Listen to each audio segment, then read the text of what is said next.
and sit as close to the front as you can, because these musicians love to feel their audience responding. And so it's cozy when people are up close.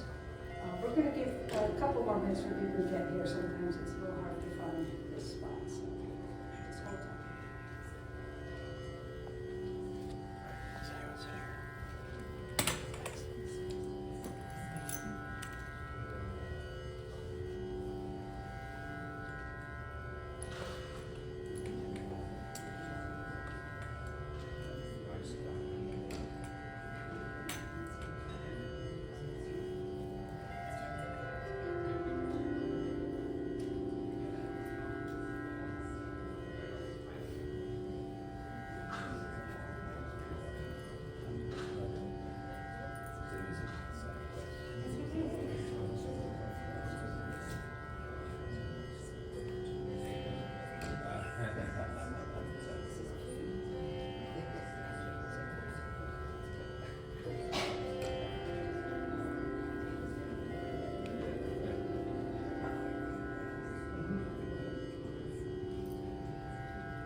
Welcome everyone.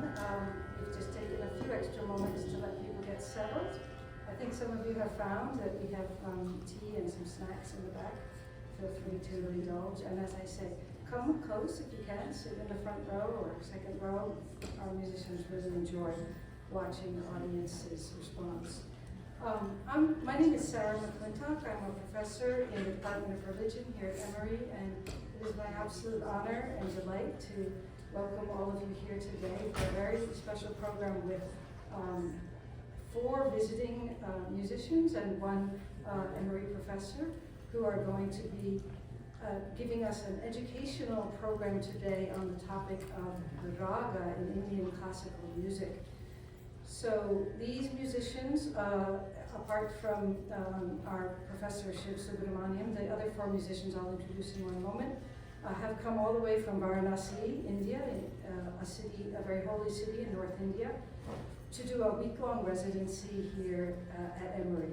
And they've already visited 2 different classes, and the students have learned a great deal from them, given a small, intimate concert yesterday evening, and then their big event is going to be on Friday evening, tomorrow night, at 7 p.m. in Cannon Chapel, directly across the way from here. So I invite you all to come to that. Hopefully, after today's lecture demonstration, you will have an even greater appreciation for this extraordinary music.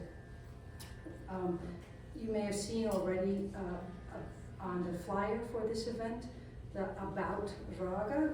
I'll just read you this short description so we know, but they will do most of the explaining. Ragas are not fixed melodies, but rather frames for improvisation. Raga differ also from scales in Western music in that they include not only specific notes, but also specific motifs and patterns. Each raga evokes distinct moods and is associated with particular seasons, times of day, and even deities. So in today's event, we're going to have 2 parts. The first part is going to focus on Hindustani, that's North Indian vocal music, where we will be treated to a bit of a lesson from our main singer here, Pandit Devashish Dey. Please welcome Devashish. Devashish is an award-winning singer and vocal teacher who studied under the late Pandit Pashupatinath Mishra and Pandit Mukund Vishnu Kavit. He also runs a very large music school in Benares, so if you have the urge to take a year off, it might be a good place to go. And it's called Shilpayan. You can find it online. And during the last 2 decades, he's had thousands of students who've won many national awards, just as he has. Devashish was visiting faculty at Smith College in the semester of 2012, and this program, I should note, in addition to being sponsored by the Michael C. Carlos Museum and other entities at Emory, is also been made possible in part by our collaboration with Smith College. He's also performed around the globe. So Devashish is going to show us, demonstrate for us about raga in Hindustani or North Indian classical music, and he's going to attempt to teach a little bit to his daughter, who is another one of our award-winning visiting musicians, Jayantika Dey. Jayantika is a young singer, but already very accomplished and a rising star who's already winning many awards. She has a beautiful voice, as you will soon find out.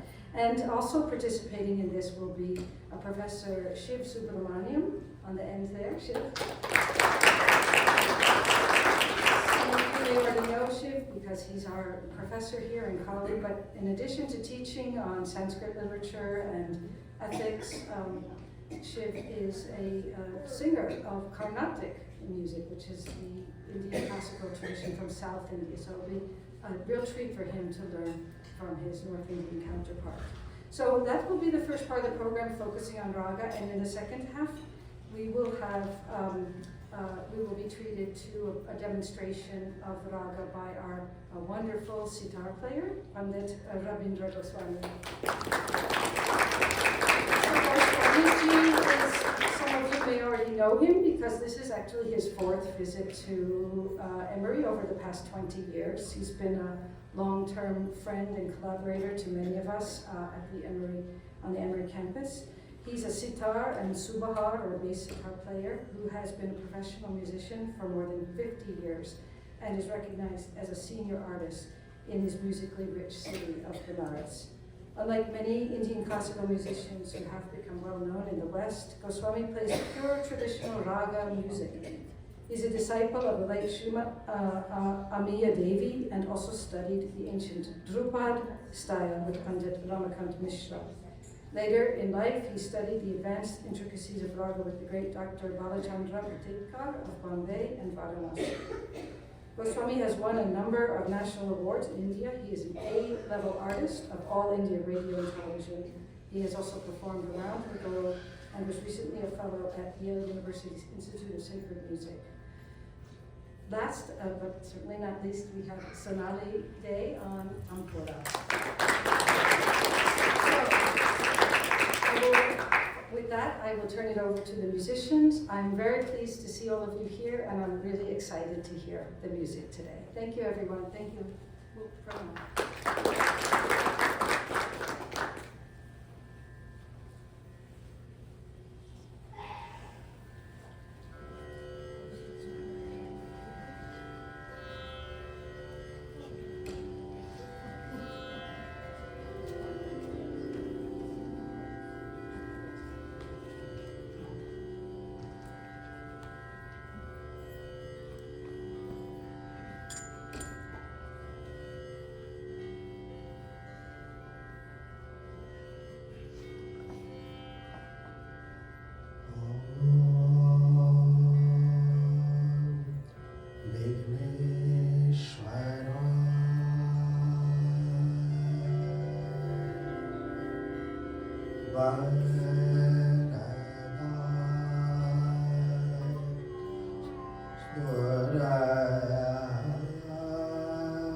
Sura Priya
Namaskar, everyone. At the very outset, we prayed, remembered God to be with us in today's session. Today we are going to sing and also explain a bit about this music. there can be many questions in your minds. So, Shiva Subramaniam ji, we will represent your questions from his side, and I will try to explain and he will answer. So, I started with Rag Bhagyashri, which is one of the very popular raga in our classical music, Indian classical music. As you know, there are two very distinct systems of classical music prevalent in India. One is North Indian classical music, known as Hindustani Sangeet, Hindustani classical music. The other one is South Indian, which is also age-old like the other one. Both are very old traditional music, classical music. The South Indian music is also known as Carnatic music. These two music have the same origin, but there is a way too different nowadays. They deal with the rag, definitely both deal with the rag. Their scales are somehow little different, but the way you listen to this music, you will find that they are very completely different, and how rag, the notes of these ragas are treated, how they are presented, how we aim to unfold the raga, the systems are different. So Shivaji, you want to say something about that? Yeah, I have written up some questions anticipating yours. I'm trying to mind read here. If there's a question that's burning, you can leap to the stage and let me know, and I'll do it. But hopefully, the ones that I've come up with are adequate. The first question I had was, so rag and ragas are often compared to scales. It's a useful comparison, but there is a difference. So could you please tell us a little bit about what makes rag different from a scale? Just a few minutes ago, Professor Sara explained the word raga with the word what is framework, a frame for improvisation. So ragas are for the frame, and ragas are the arrangement of some notes, some ascending, some descending, but it's beyond that. Scales and rag. Scales are just the arrangement of notes, like we have 7 notes natural and 5 more. So 12 notes is the same here or India or wherever. These 12 notes are the basis of the music. So with the permutations and combinations, 7 natural notes and the 5 out of them 4 are flat, like sa, or do is the first note, re, second one. There can be one variant, sa, re. This is the flat one. Similarly, ga, sa, re, ga, and ga can be flat, sa, re, then sa, re, ga, ma, fourth one, do, re, mi, fa. So, sa, re, ga, ma. There cannot be flat, one step high. Sa, re, ga, ma. Sa, re, ga, ma, pa. The fifth one, dha. Similarly, dha, pa, dha, ni, pa, dha, ni. So with all these 12 notes, so we can have an arrangement of 7 notes Sometimes sa re ga ma pa dha ni sa. Here we use second one, third one, sixth one and seventh one, flatter, and others natural. Similarly, other combinations can be possible like sa re ga ma pa dha ni sa ni dha pa ma ga re sa. Here all natural notes except the fourth one, which is the sharper. So with these all permutations and combinations, you can find the most 32 scales. 32. Some are good to listen, some may not be, some are not so pleasant. But the most number you can find is 32. Out of this 32, 10 were selected as recognized as the scales which are used more in the music. Of course, others are also used, but less. So these 10 main scales are given one platform for classifying different ragas.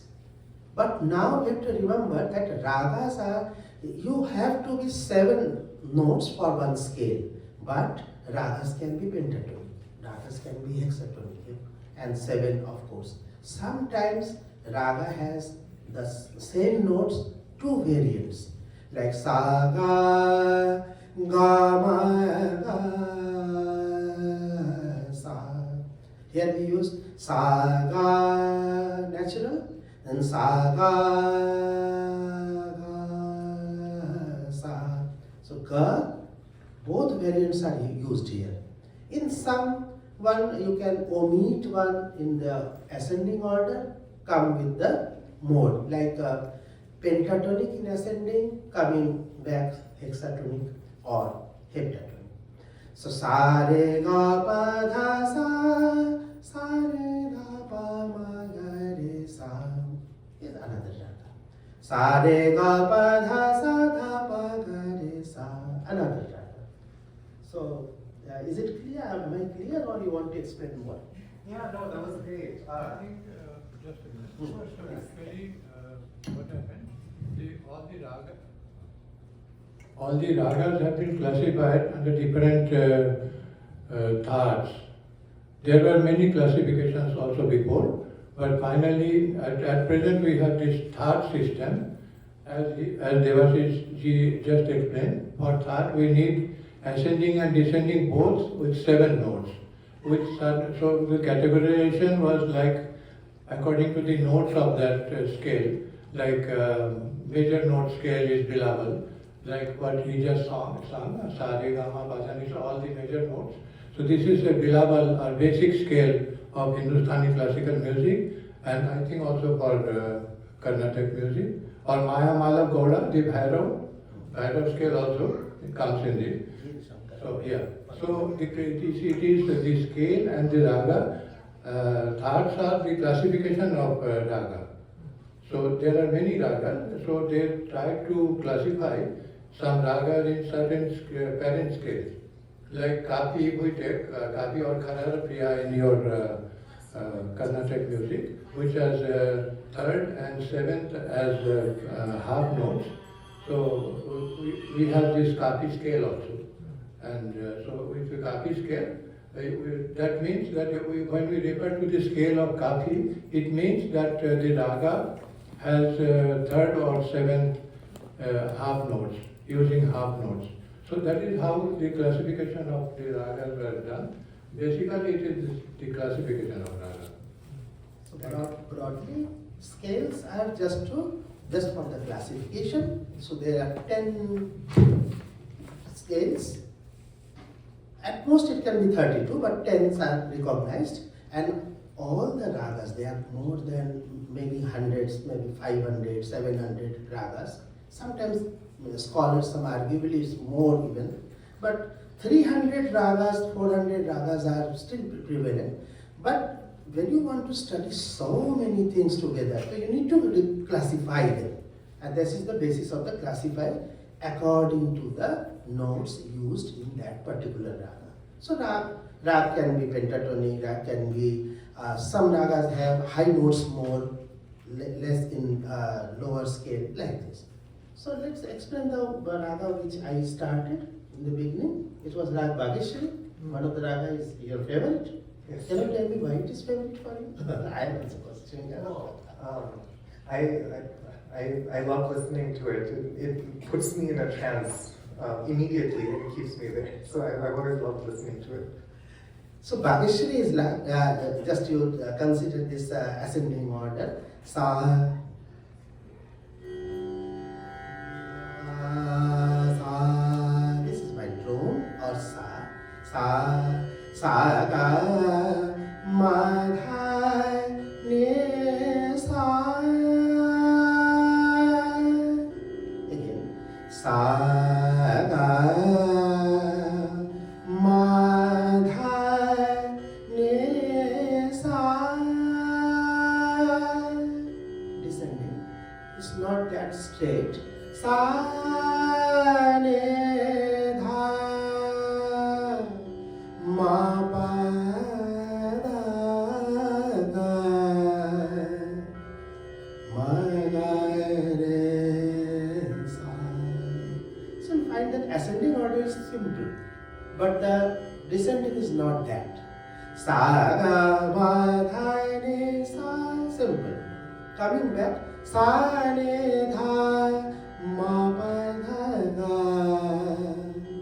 ma, pa, da, ga, ma, ga, re, sa. With the help of this grammar of this raga, we will try to unfold it, to delineate the raga, to sometimes we use the word incarnate the raga.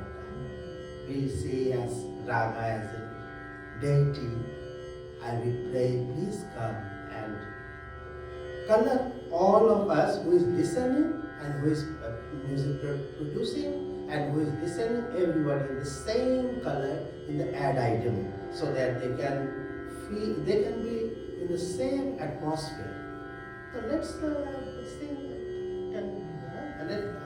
let's sing some raga.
They can feel how the things were not premeditated or pre-planned.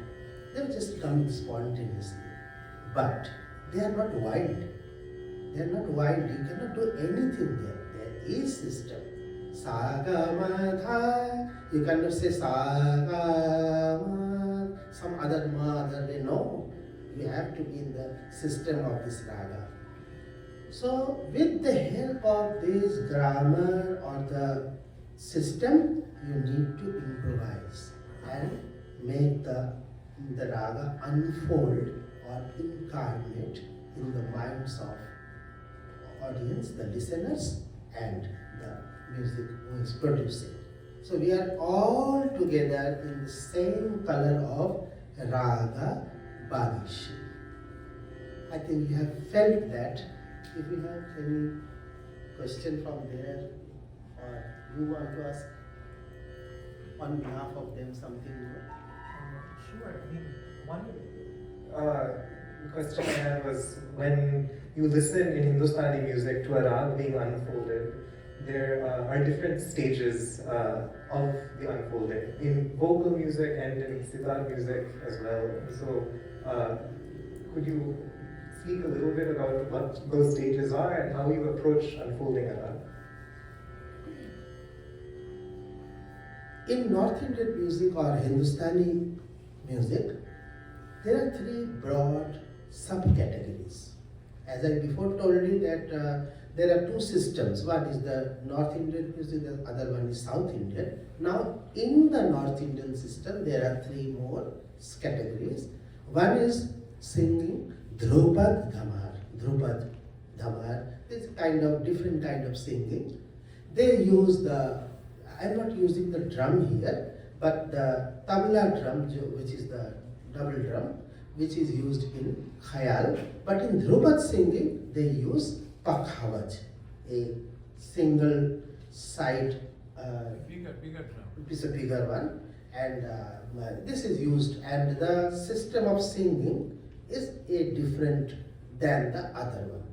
The second one is Khayal singing. Khayal, Trivat, Chaturang, Ragmala, all these are in the same category, different genres. And this, I belong to, we are singing in the Khayal tradition. I belong to Khayal singing style. She is also. And the third one is Thumri, or the semi-classical one. Thumri, Dadra, Chaiti, Kajri, Bhajan, they are sub-genres of all these things. There are many genres, maybe some 70, 80 different genres are there. They are classified in these three categories. Dhrupad Dhamar, Khayal and Thumri. So in the Khayal style, we start with introducing a raga with some specific phrases. Part of them are premeditated, we learn from our teachers in the system, and then with the help of them, some small phrases which we know from our teachers, we weave a kind of raga's environment, or you can say that I have been given some colors, red, yellow, other, and now I want to paint a picture. So, or another example, like most of you have played in your childhood, Lego.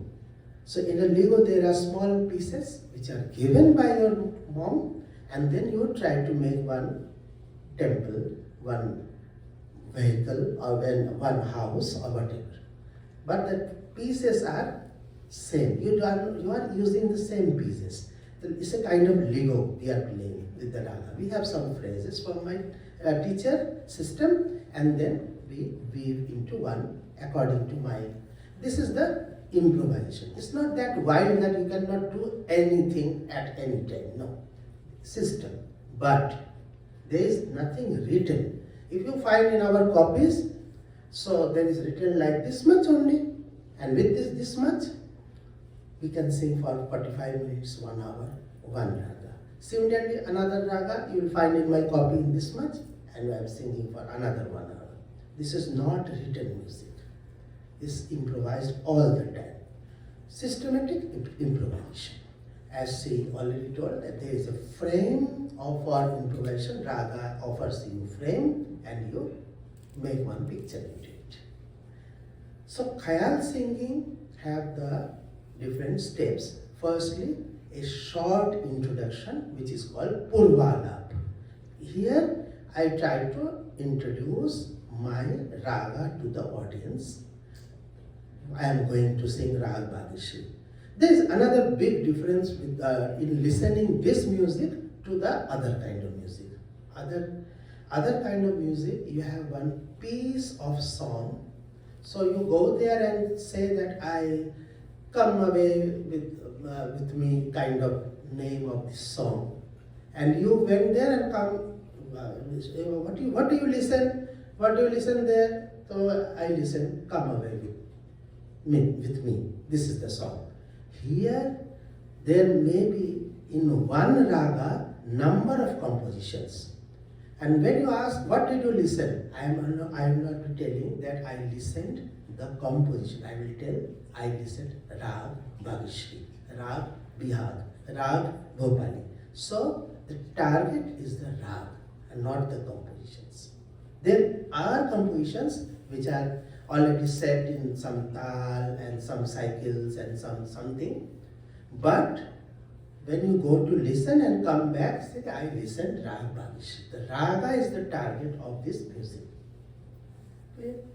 How I explain the raga or explore the raga, unfold the raga? Firstly, a small, short Purvalap, introduction.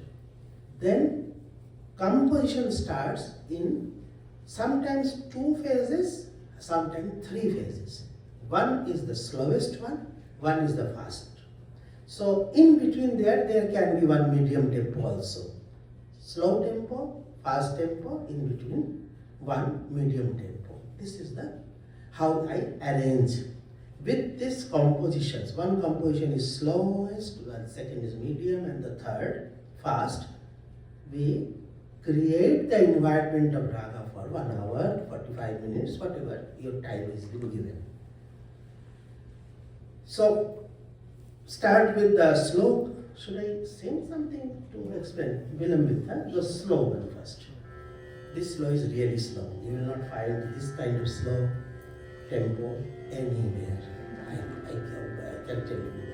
It's really very, it takes a lot of patience to create the music as well as a lot of patience to listen that music.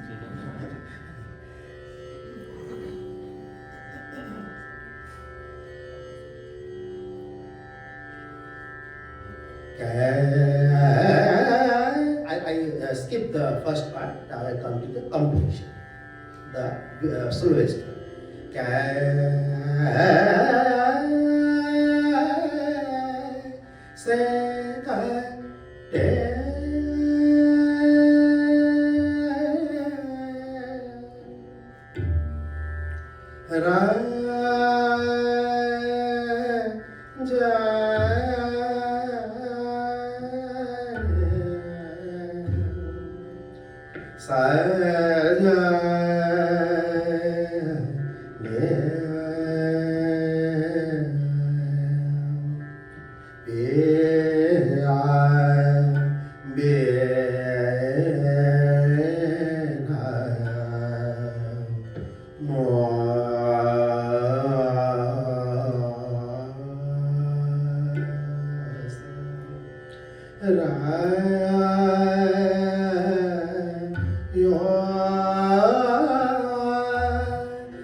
The beat where I came like this one, this is the first beat.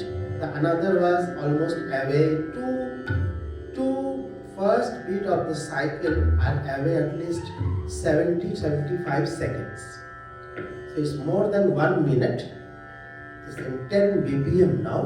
The cycle is in 12 beats. So this is the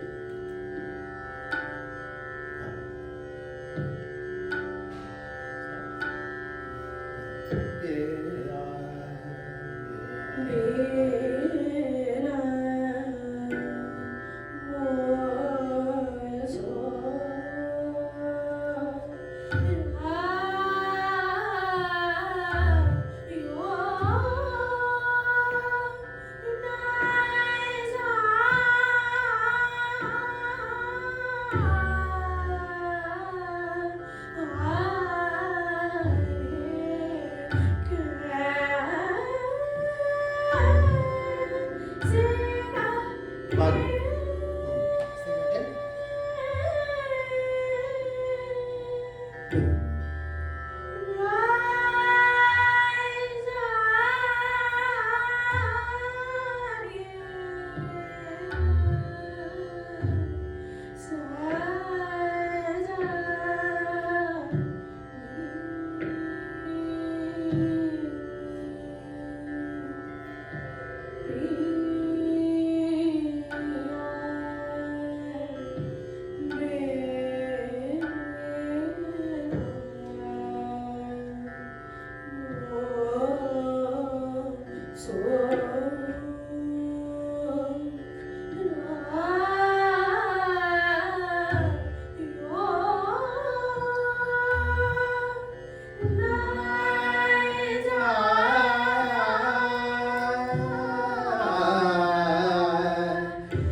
So this is such kind of slow music, and with the whole patience is just for create that mood of particular rag and create the mood for retain it for longer time.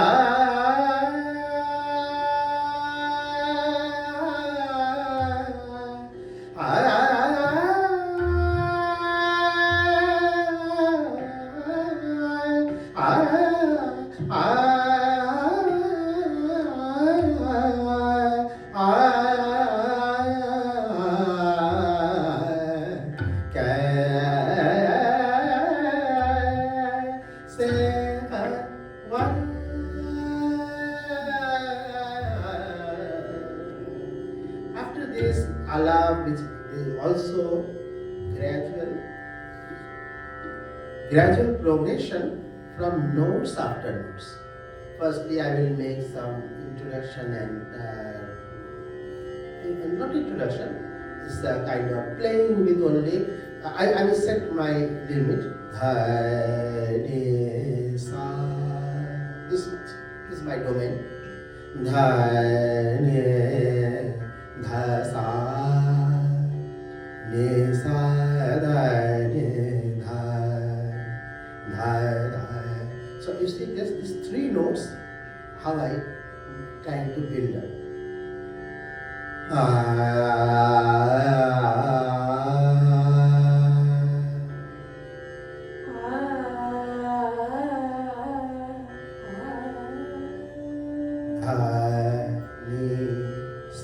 These three notes.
Then I increase one step higher, I increase my domain.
And doing this, and then when this 12th beat come and one complete the cycle, remember that the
and it reaches up to the high notes, then after that, doing some fast notes and all these things.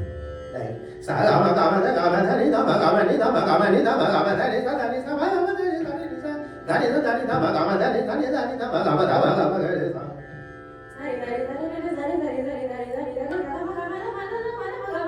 ga ma ga ma ga ma ga ni sa ni sa ma ga ma ga ma ga ma ga ma ga ma ga da ma da ma da ma da ma da ma ni da ni sa ni sa ma ga da ni da ni sa ni da ni da ma ga ma da ni da ni da ma da ni da ma ma da ma ga ma ni sa sa ni sa ma da ni da ni sa da ni da ma ga ma da ni da ma ga ma ga ma ga ni da ni ni sa da ni ma da ga ma ma ga ni sa ni sa ni da ni da ma da ni da ma ma da ma ga ni sa ni da ma ga ni da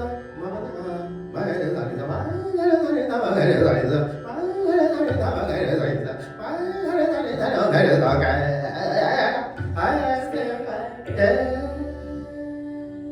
I'm doing all this sargam and everything, but I need to know when I have to come back to my house. So you start with your bicycle and go away, but your mom tells you at 7 o'clock you should be in the house for the dinner. So wherever you can go, but you have to accept. Very interesting kind of music. If you understand, then you will appreciate more, definitely. If you know it, then you can enjoy more.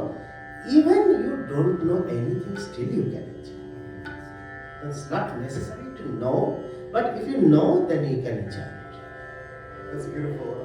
I love that metaphor of coming back home on time. This same rag, how would you approach developing it or unfolding it on the sitar? If Goswami ji could say a little bit about that.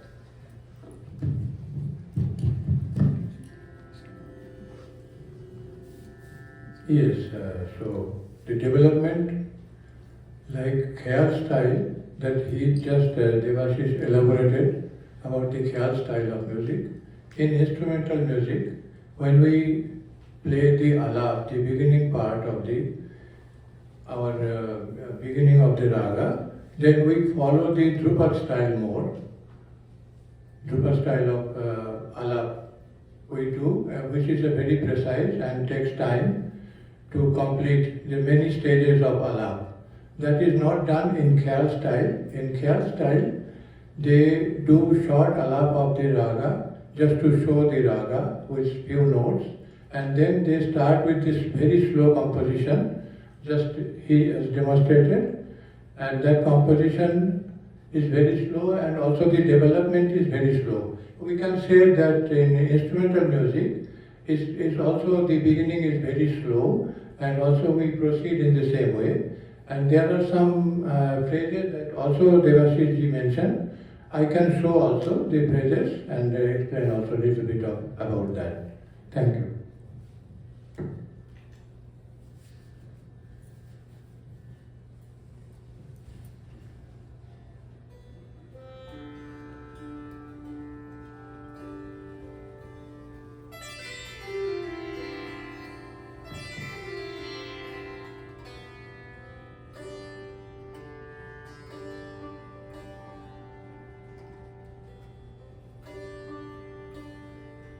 So the ascending, descending is like this.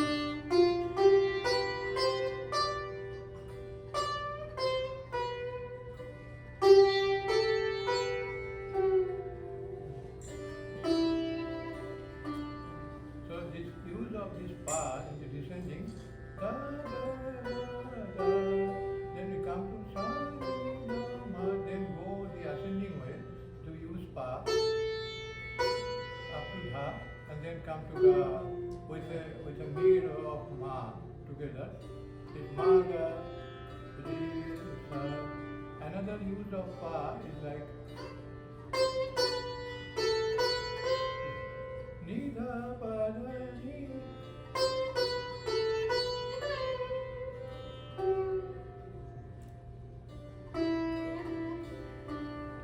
So one thing is that we use also the micro notes. With this need, like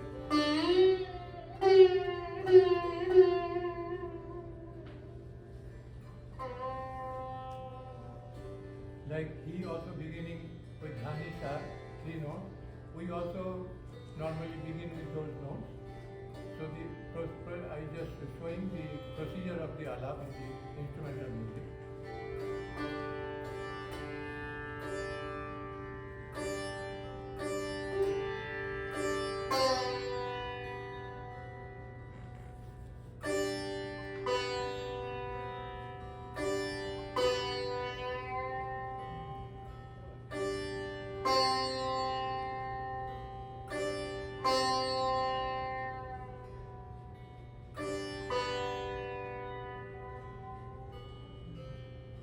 This is Drupal style of taking the notes. Dha, ni, sa, using the micro notes, going smoothly with the micro notes.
This goes very slow in the beginning. Then we take the pulse with this rhythm strings.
sometimes we worry.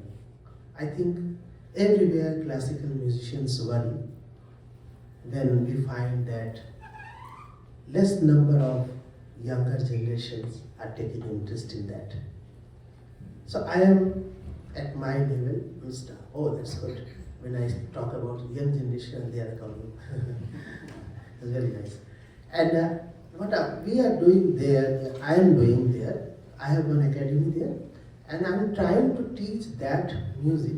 Often it is considered that classical music is very difficult, not for children, but I am trying to teach them, and I found that even a small child like 7-8 years can also sing the slowest composition.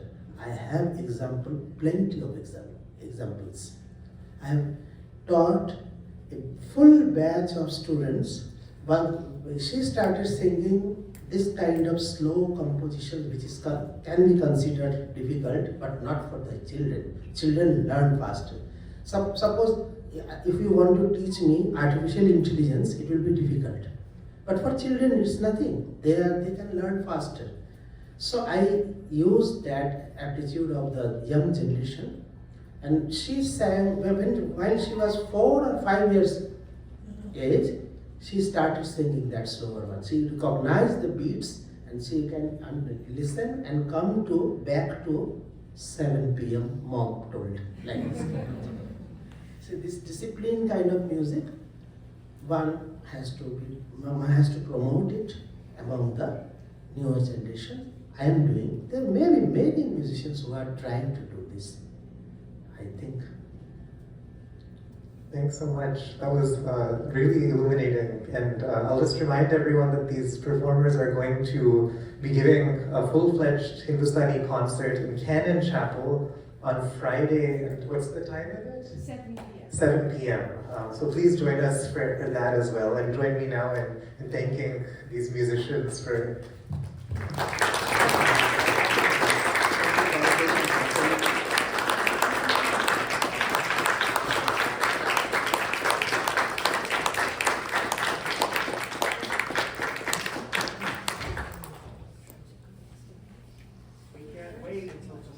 Yes, I know you've all learned a lot. Take some tea and snacks and come tomorrow and come up and say thank you for like the musicians.